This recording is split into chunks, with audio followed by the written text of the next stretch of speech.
Dr. Brett Butler. A lot of us have seen the surveys over the years. He's an expert on forest land ownership. He's published well over 100 articles and reports over the years. He joins us from the U.S. Forest Service's Northern Research Station as a forest inventory analysis research forester. Having collected FIA data, it's nice to kind of see the evidence from it continue really throughout the country. So to no further ado, I'm going to give it to Dr. Brett Butler.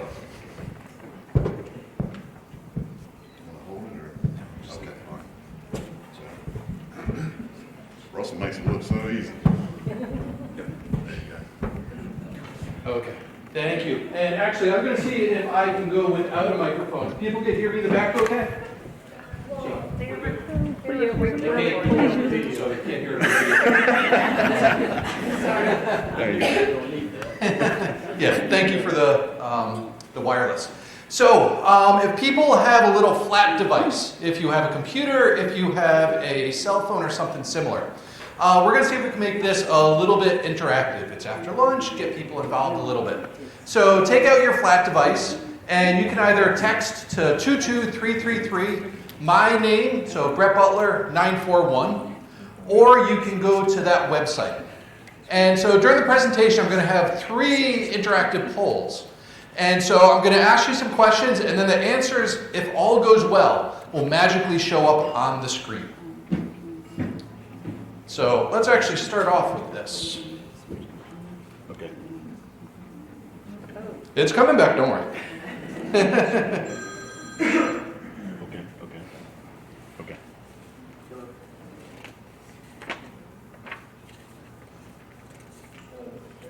Okay, so if you are on your little flat device, you should be able to start entering, and responses should come up here. This is always challenging to see if technology plays well. Okay, there we go. It is working. And so what we're going to see up on the screen is a word cloud. As people enter their responses, the words will add up on the screen, and then if we see more and more responses, those words would get larger. The question I'm starting off with right now is, what are the biggest challenges that we are facing, that you are facing, that family forest owners are facing in your area? This is basically, why do we care? What are the issues? What are the threats that we're seeing?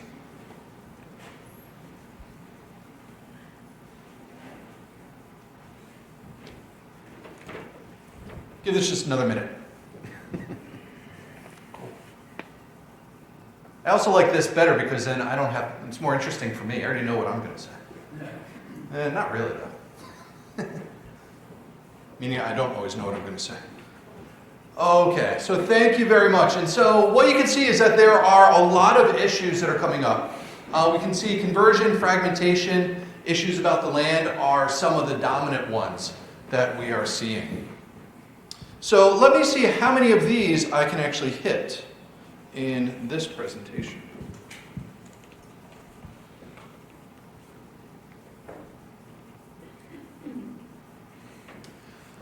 Okay, in case the time goes a little bit short, I thought I would start with the end. And so these are the basic points that I would like to try and make over the next 15 or 20 or 30 minutes, whatever I'm given. So just kind of try and throw me off if you can. But when we look at the National Woodland Owner Survey, which I've been doing for a long time, these are the basic conclusions that we have. When I think about family forest owners or forest ownership in general, these are the basic conclusions that I come up with. The most important issue, and we've heard this a couple of times today, but the most important issue, if we are thinking about land conservation, if we're talking to the general public, if we're talking to the chief of the Forest Service, I think the most important thing is who owns the land, because they are going to control the future of that land. If we look across the United States, over half of the forest land is privately owned, and of that, nearly 2/3 is owned by families and individuals. Family forest owners rule when we think about forest conservation. But not all families and not all family forest ownerships are created equally. Size is one of the things that makes a big difference. If you own 10 acres or 1,000 acres of land, there are different opportunities that you can do, that you have with those lands. And also this variable, if I just can ask a landowner one bit of information, that would be it. Because if I know how many acres they own, I know a lot of other information about them. I have a good guess of why they own their land. I have a good guess about what they're doing with the land now. I have a good guess about what they're going to do with it in the future. Very powerful information, just knowing how many acres. But what we're really trying to do is kind of get in the heads of the landowners. We want to be able to see the woods for the landowners. And so knowing why they own it is incredibly important. The primary reasons that landowners give us for why they own land are related to amenity values. They're related to legacy, privacy, beauty. This is what is paramount to them. Does this mean that they are against management? No. But that is not necessarily in the forefront of their mind. When we come through a traditional forestry school, we are often taught a lot about active management, which can be very important. And most landowners do agree that active management is good. Not all, but many. Every landowner does want to be a good steward of the land, that's for sure. And most do agree that active management is appropriate and needed, but not all of them know how to do that. And so that's where we as a forestry community can really come in very strongly. So that's really exciting. There's a lot of opportunity for us. And so as Jenny was talking about earlier, knowledge is power. It's not at least my job, I don't know, you guys can differ on me with this, differ with me on this, is to tell a landowner what to do. That's not my job. And that's not my goal. What I would like is for all landowners to have perfect information. They know what all of the opportunities are for their land. And then it is their land, and so they will decide what to do with it. And so knowledge really is power. And so how are we going to get that information to them? Knowing more about them, not just what their objectives are, but also about their demographics can be helpful. Knowing that most of them have owned their land for a long time, most of them are relatively advanced in age, tells us that a lot of these lands will be transferring in the not too distant future. Knowing that they are interested not necessarily in their kids, but their grandkids could be very powerful. In the video that we saw earlier, it was really the grandkids that were the focus, not the kids. And so even if you don't like your kids, you probably like your grandkids. And so thinking through that and how we communicate with them can be really important. So those are my conclusions. But let's see if we can get a little bit more, so I can provide a little bit more background on this information. The program that I'm in charge of is called the National Woodland Owner Survey. It's part of the Forest Inventory Analysis Program of the U.S. Forest Service, FIA as we call it. FIA has about 300,000 inventory plots across the United States, and we're basically a whole bunch of tree huggers out there hugging trees. Wrapping diameter tapes around trees, not the other kind of tree huggers. But wrapping diameter tapes around trees, trying to figure out how many trees, what's their diameter, what's their health, what's the species, all sorts of great biometrics that we're collecting. But that tells us very little about the social context within which forests exist. And so that's one of the reasons that we conduct the National Woodland Owner Survey. Why do people own the land? Who are they? What have they done in the past?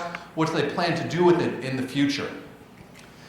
We have a program that we call the NWOS, or very often we call it that, and what we're thinking about is our base, our rural survey, and that's what we've been doing for a long time.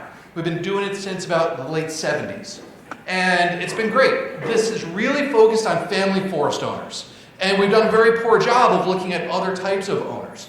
And so now we have a number of different other modules that we have out there. We have one focusing on people who are living in urban areas, so talking about green space in urban areas. One looking at corporate landowners, so those landowners who have 45,000 acres or more. They get a different survey. We used to send everybody the same survey. It was kind of silly, but it's what we did. But we're getting better. In the not too distant future, we're going to be expanding into the islands. The first island that we're doing is the U.S. Virgin Islands. And those surveys will be going out in May or so. So excited for that. And then we're also working on some initiatives related to tribal lands as well. Basic methodology of what we're doing, one thing that's really important about the National Woodland Owner Survey is that we're talking about a random set of family forest owners or private landowners across the United States that we're contacting. You guys know the people that you are contacting and are talking to on a regular basis. You know them really well. But who are the people that you're not talking to? Who are the people who are not coming in the door? That's where this program can be very useful. What we are doing is we're putting out basically a random set of points across the United States, and for each of these points we determine if it's forested. If it's forested, who is the landowner? And so this generates that random set of landowners that we're contacting. Landowners have a greater acreage of land, have a higher probability of being included. We incorporate that into all of our estimates. And then on a 5-year basis, we start to go back and resurvey either the same landowner, or if it's a new landowner, we'll resurvey them. These are our basic cooperation rates for 2018, and I'm really excited because we finally have new data. And for a while I thought 2018 were new data, but we're already in 2020. I don't know how that happened. So I'll talk about where we are in the data processing phases. But these are the new data that I'm excited to be sharing. These are cooperation rates across the US. Nationally, we're a little bit over 40%. We can see that certain states, we do much better. And then there's other states where we don't do quite as well. And this is going to be one of the areas that we're focusing on in the near future, about how to get all of those rates up higher. This map, which is a little hard to see on the screen, is another product that we're excited about because this is a new map that we have out. This shows forest distributions across the United States, and the first time ever we have TIMOs and REITs on there. And so we know that timber investment management organizations and real estate investment trusts are big issues in some parts of the country. And for the first time, we're able to spatially display that. But what's really important to me about this map is the green part. The green part of this map shows family forest ownerships across the United States, and particularly in the eastern part of the United States, family forest owners rule. We want to put some numbers on here. Over half of the forest land is privately owned, and of that, nearly 2/3 is owned by families and individuals. One thing that Lori asked me to talk about, and one thing that we're increasingly looking at, are trends. These are the national trends that we see when we're looking at forest land. Forest land trends across the United States are pretty darn consistent for the past 50 or so years. That's a great story. This is thanks to the landowners. And so we're not able to break out within the private category family separate because of the data sets. But we can see that of all the private acres, these are the dominant ownerships. And it is pretty consistent across the United States if we look at it in aggregate. But if we look at it disaggregated, first off, it looks like spaghetti, so it's really hard to look at. But this is a direction that we're going. We're trying to understand the land ownership dynamics. And this is called a Sankey graph for anybody who's kind of geeky like me, who likes looking at this stuff, or a cash flow graph, different things.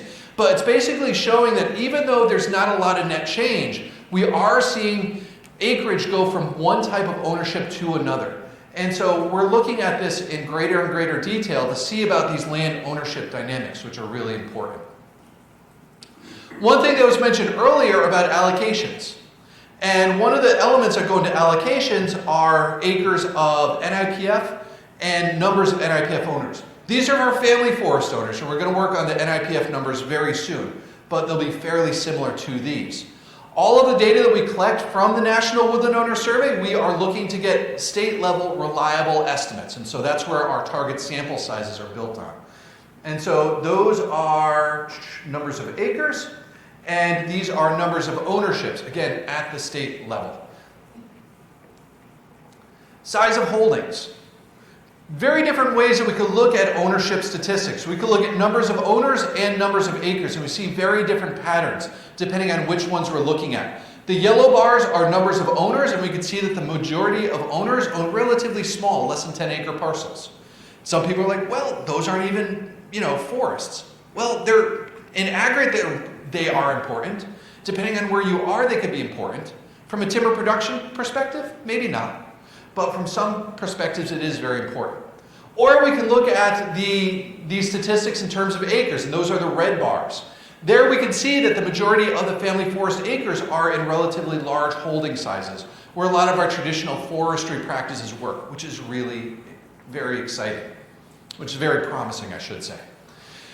This is looking at trends, and this is just looking over the past 5 years or so, and basically the trends for this one are the distributions are the same. It's only 5 years, so we wouldn't expect to see huge changes, but the relative distributions over these 5 years are relatively the same. Okay, so time for poll number 2. So if you can break back out your little devices, and I will activate this poll.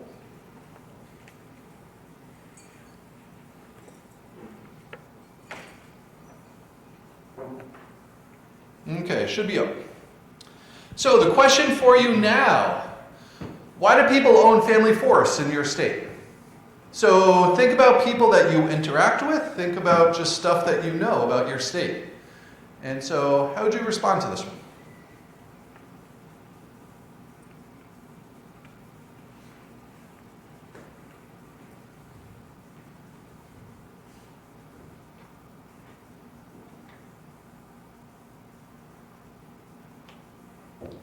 So I see lots of people on their phone. I don't know how many are actually doing this, and other people are just checking email. But I'll pretend everybody's doing this stuff.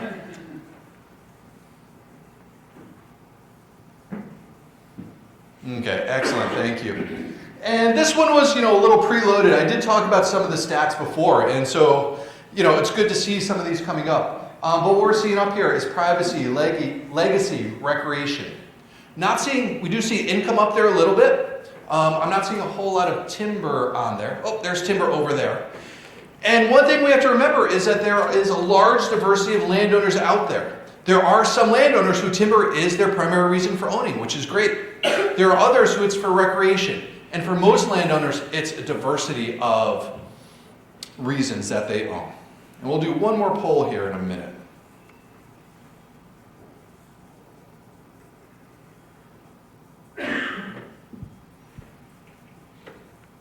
Okay, so according to the National Woodland Owner Survey, this is what we come up with. And this is when we are asking them, we ask them to rate on a scale from very important to not important at all. These are people who rate these objectives as important or very important. First off, you may notice that if you start adding up all these bars, it adds up to way more than 100%. That's not just because I'm bad at math. And so I can't add anymore. I could do like calculus and stuff. I can't add anymore, which is really strange. But that's why we have computers, no worries. But what we can see up here is we have beauty, wildlife, legacy, nature, privacy. These are what landowners are thinking about. These are what are on the forefront of their minds. The next one on the list is one that I'm really interested about, water.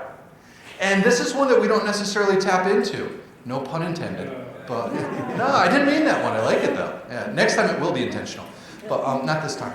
But so what does that mean to people? Are they interested in providing water to that big city down the street, downhill? I don't think so. Or is water something deeper that we can really, think about when we're talking with landowners?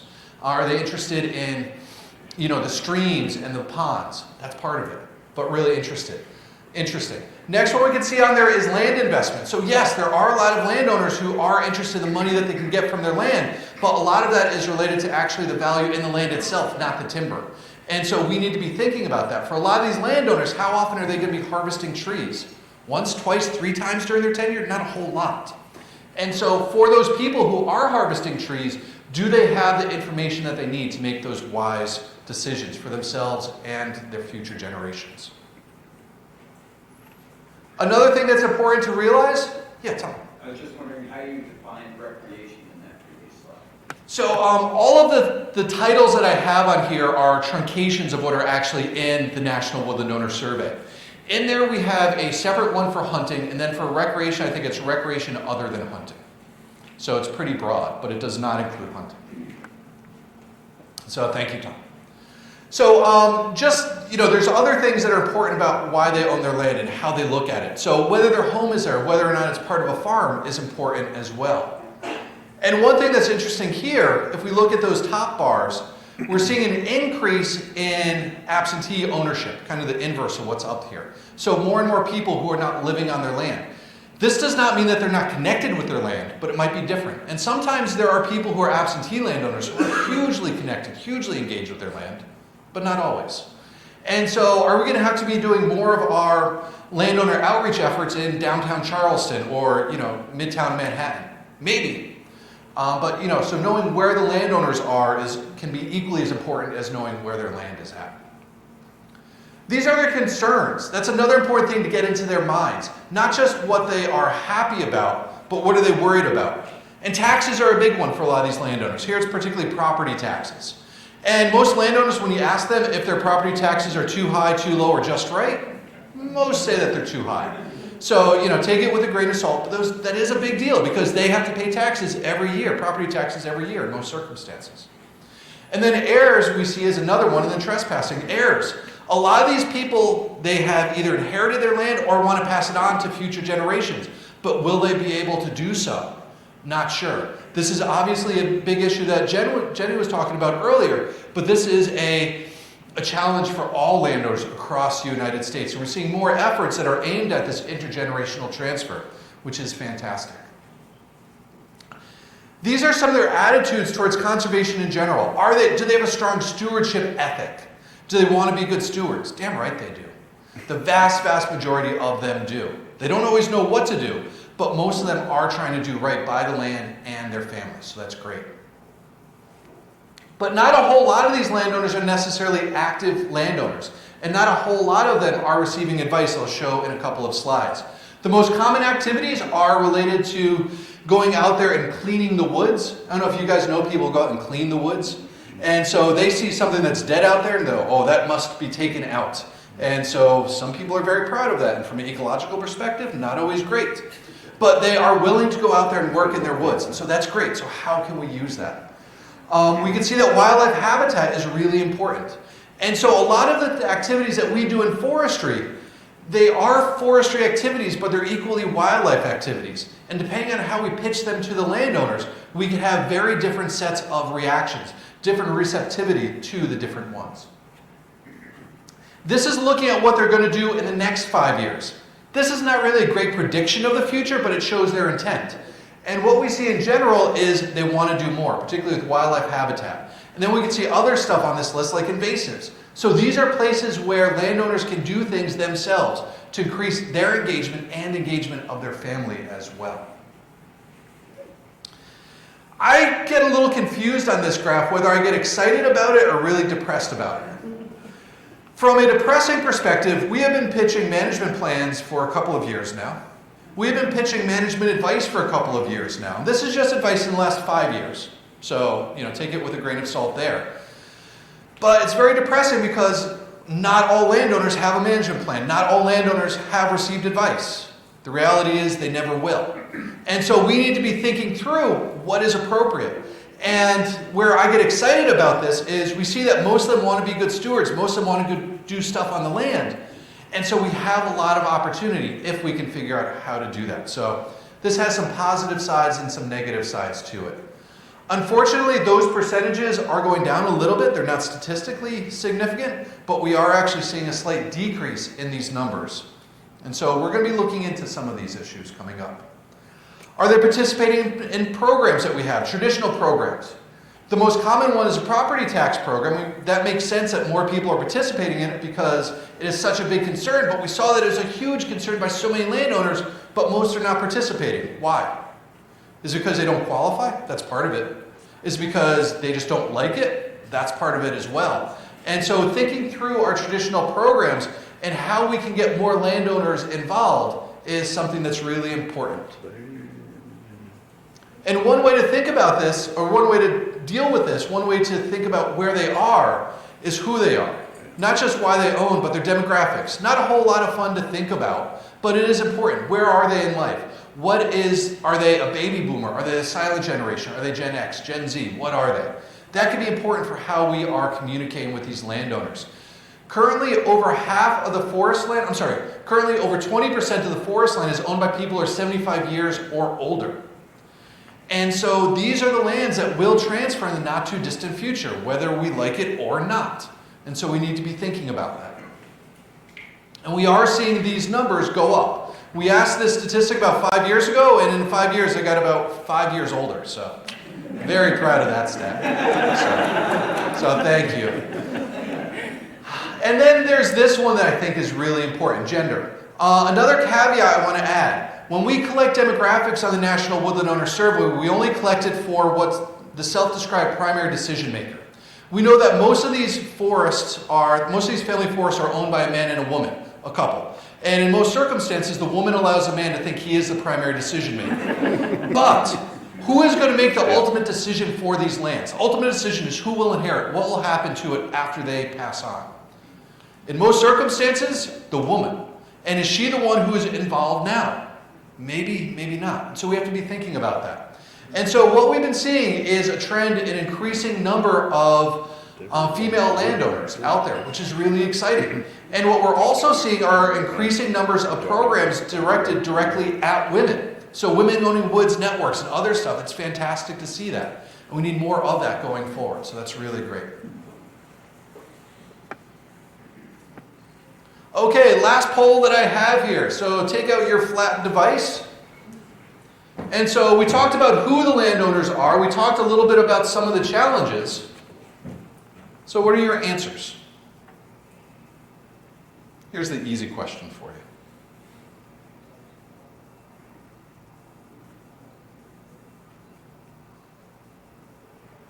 you. Okay, that should be it.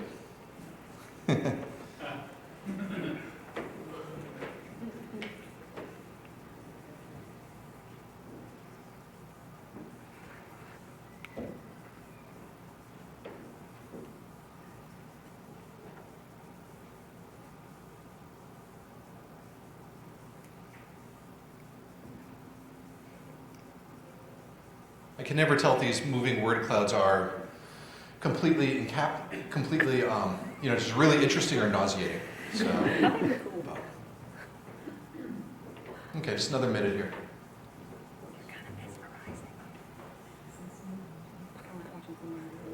Cool. Okay, so education and outreach are some of the dominant ones that we are seeing. And so obviously that's near and dear to my heart, so that is great to see there. There's obviously not going to be one solution to all of this. But in my opinion, and I'm just one little person, so it doesn't really matter all that much. I really, in my little ideal world, if I was able to, come up with one wish, it'd be that all landowners knew what to do at the right time. They all had the right information in the right format when they needed it. And then it is their decision. This is America. These are private properties. And so it's their decision. But at least with that information, then they can make informed decisions. So decisions that are right for them, right for their family, and right for the land. That's what, I think the goal should be. And unfortunately, we're not there. Most landowners don't talk to professionals. A lot of landowners don't know the difference between a forester and a logger. And so, we want to be thinking about who are they contacting, and most are not getting information from too many people. Of the most common sources, it's private consultants, which is great. This is some of the information that they are receiving. A lot of it is related to timber and how they're getting it. So they're talking to people, a lot of one-on-one type stuff. That can be relatively expensive to do. It's very powerful, but it can be expensive. This is what they want information on and how they want that information. And so we can see that the top one is timber, and so that actually matches up, but there's a much bigger demand for it than we are fulfilling. So that's interesting. Then as we start to go down, we see wildlife, we see land transfer. And so these are obviously really important pieces. Are we providing the right information to these people? One thing that's interesting is when we look at how they want to receive the information, the most common one is written materials. And it's like, whoa, that's so old school. Well, think about it though. One, how old are a lot of these people? Old school may not be bad. And also, I think what it indicates more is they want the information at their own time. People are busy. So this is information that I can look at when I want to. And hopefully this is a foot in the door. Once they get this information, then they may reach out to a forester. They might reach out to an environmental organization. Something else might happen. And so getting our foot in the door, getting them the information how they want it, when they want it, is really important.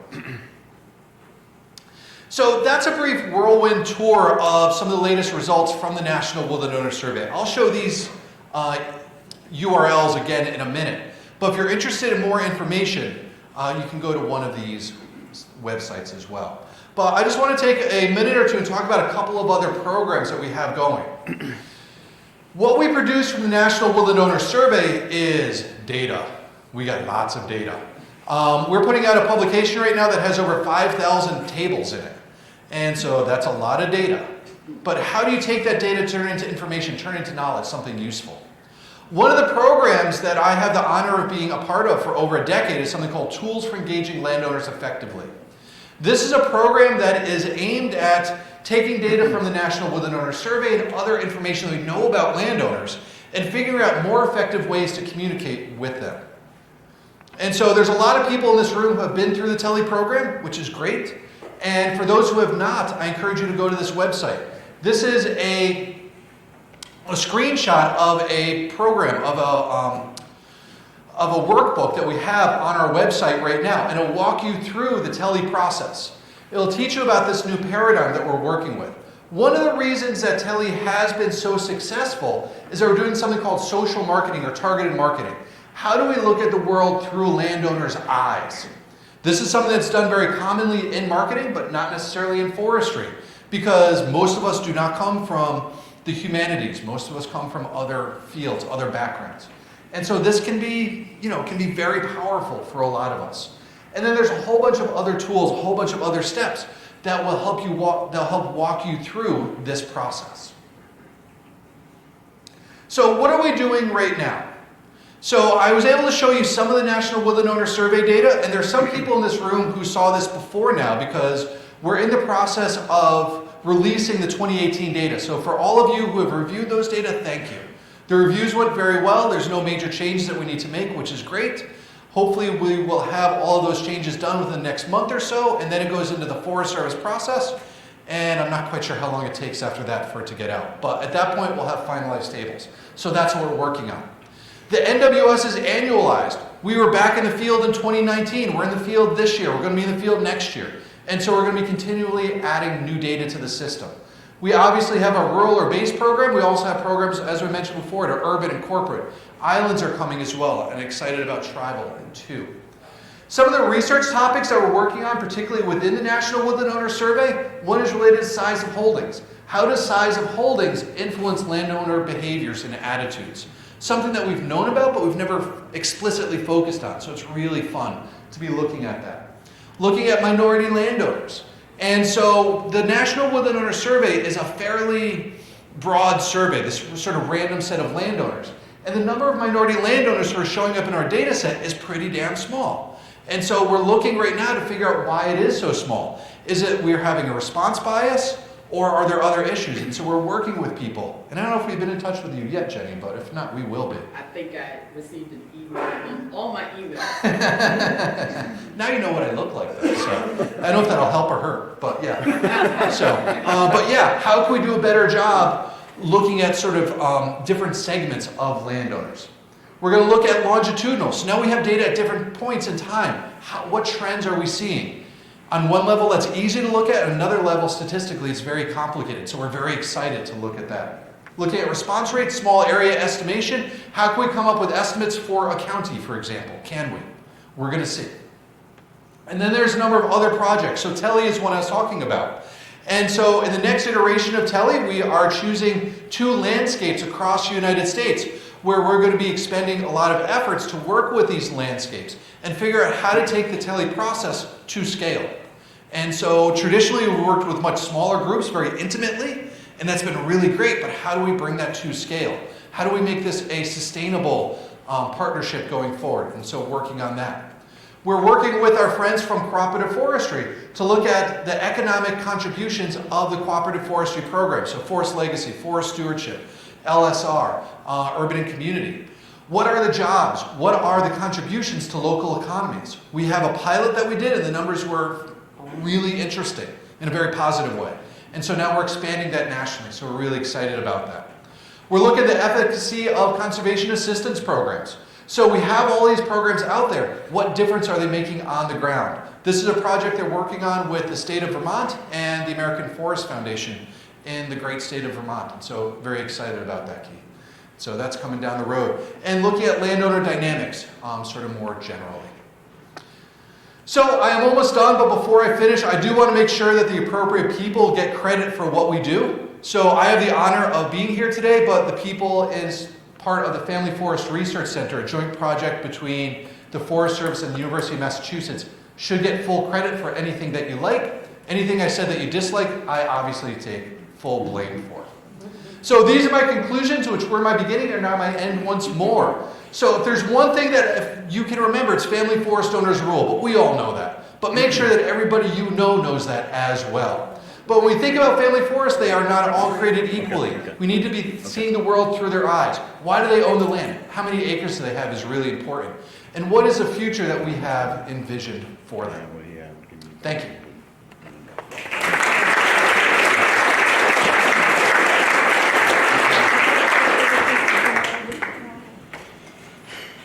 So I forgot to even look at my watch, so I have absolutely no idea on time. We have time for a few questions. Anything for Dr. Butler? Oh, the hands just pop up all over the place. Hi, Brett. Nice to see you. On your forest area trend slide, 1950, 2020, roughly, I think the dates were, you were showing a flat line of area. Yep. What is the trend on size of parcels? And do you find forest is 1 acre or more, or 10 acres or more? These definitions up here are for 1 acre or more, because that's the official Forest Service definition of forest land. So that's what we always have to go back to as a base. We are looking right now to see what we can see in terms of parcelation. So our piece is getting smaller. One thing that's interesting is in some parts of the country, we're actually seeing the opposite trend, where parcels are actually getting larger. And at first I was like, wait a second, what the hell's wrong with our data? And so what we have are data just for the southern US for various reasons, where for these points in time, we know how big these parcels were for the past 20 years. And there are certain places where parcels are getting smaller, but some places where they're getting larger, consolidation. And so we can start thinking about consolidation as people who, maybe they're trying to build back together old family, legacy lands. And so that's really exciting. And so, Mark, it's one thing, we're looking at it, and we're going to have to look at it sort of a finer scale as well, because maybe they're getting larger here, but then around these urban areas, they're probably getting smaller as well. And so interesting, and obviously I don't have a great, easy answer for you,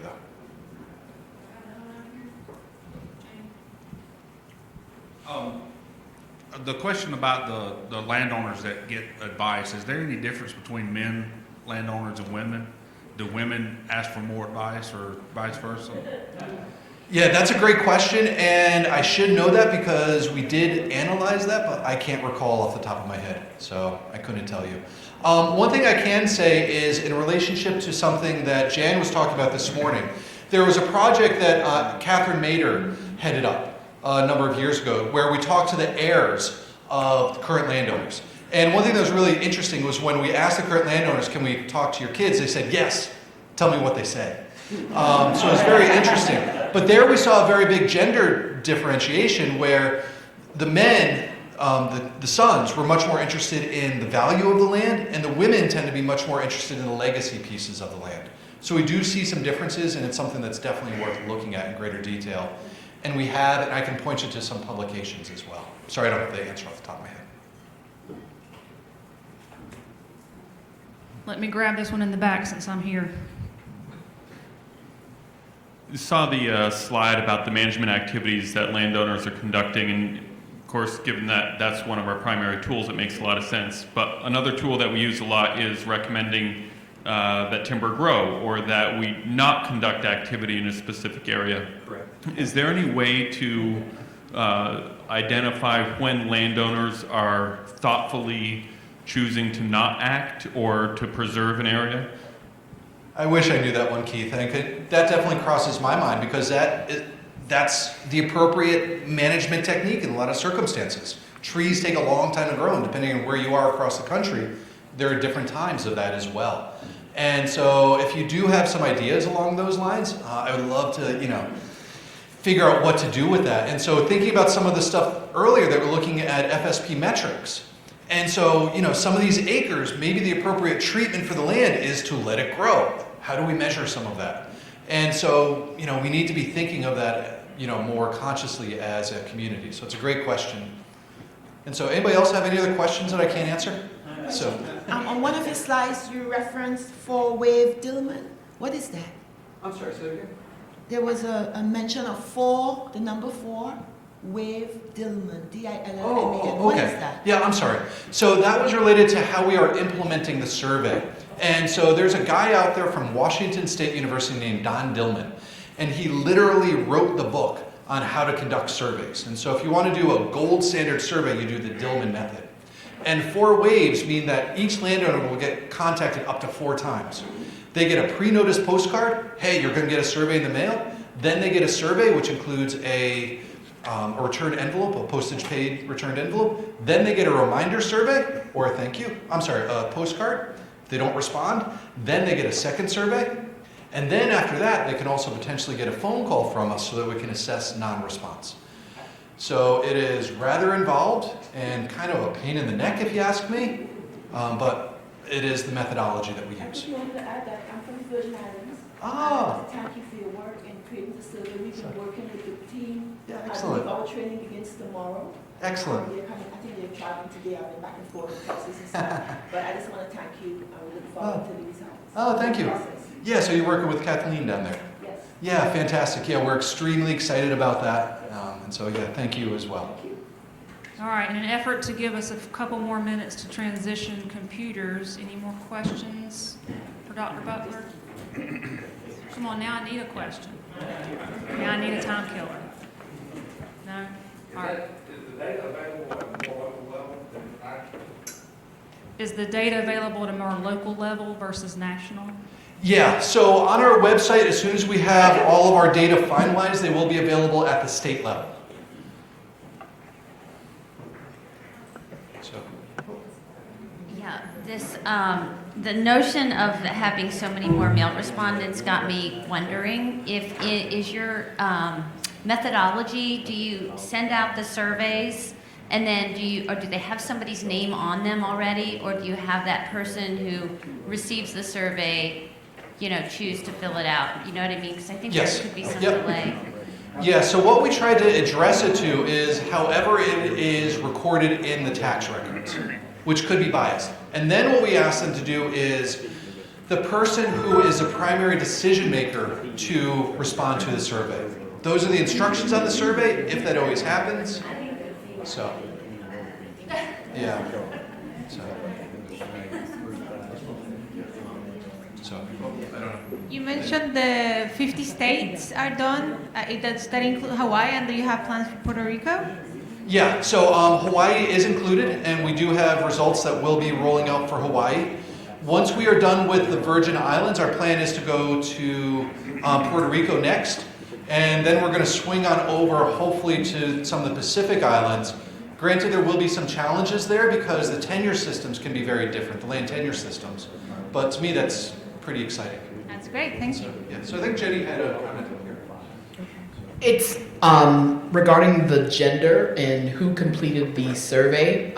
What we found when we started our sustainable forestry program, it was actually the opposite. It was the women who decided to engage in the program before the men. And then, of course, they either told or recruited the men to come into the program. Being funny, but anyway. So that's what we discovered. Yeah, thank you. We're in the process of putting together materials to get stuff out. So there'll be tables, there's going to be 2-page summaries out as well. And one thing that we're considering doing is actually coloring books. And so not, dealing with one half or another of the ownership, but let's get it to the grandkids. Or hopefully the landowners will pick it up and they'll give it to their grandkids. I don't know if it'll work. I don't know if the Forest Service will pay for it. But if not, I'll pay for it somehow. So. We've noticed in Nebraska that doing surveys of forest landowners and sometimes Nebraskans in general can be difficult to get responses back from. Have you identified steps or anything that maybe states can take to try and up those responses? Nebraska doesn't have statewide information available because of lack of responses. It would be obviously very interesting for us to see. Is there anything we can do to help support that and drive better responses? Yeah, so that's a great question. And hopefully this current round, I have to go back and double check. We should have state level data for almost all states. There might be 1 or 2 states that didn't quite meet the threshold, but we tried really, really hard to deal with that issue. So 2 things there. One is if there are any states out there who are interested in intensifying the sample in their state. So what we have at the national level is funding to get 250 respondents per state. That's our goal. If people are interested in doubling it, for example, it'll cost about $2,000 a year to double the sample. So, or $10,000 over 5 years. And so if there is interest, and we can also do some level of customization, different questions at that point. So I want to put that out there. And then the other request is, coming up next year, we're going to be working with a small number of states to look at response rates. What can we do to increase response rates? And so, for example, maybe there are local forestry agencies that can help advertise the survey, or maybe contact people. We have to work with some confidentiality issues, but along those lines. And so we are definitely very interested. And so if there are any states who are, yes, I want to do this, please let me know. So. All right, are we good in the front with the computer swap? I think so.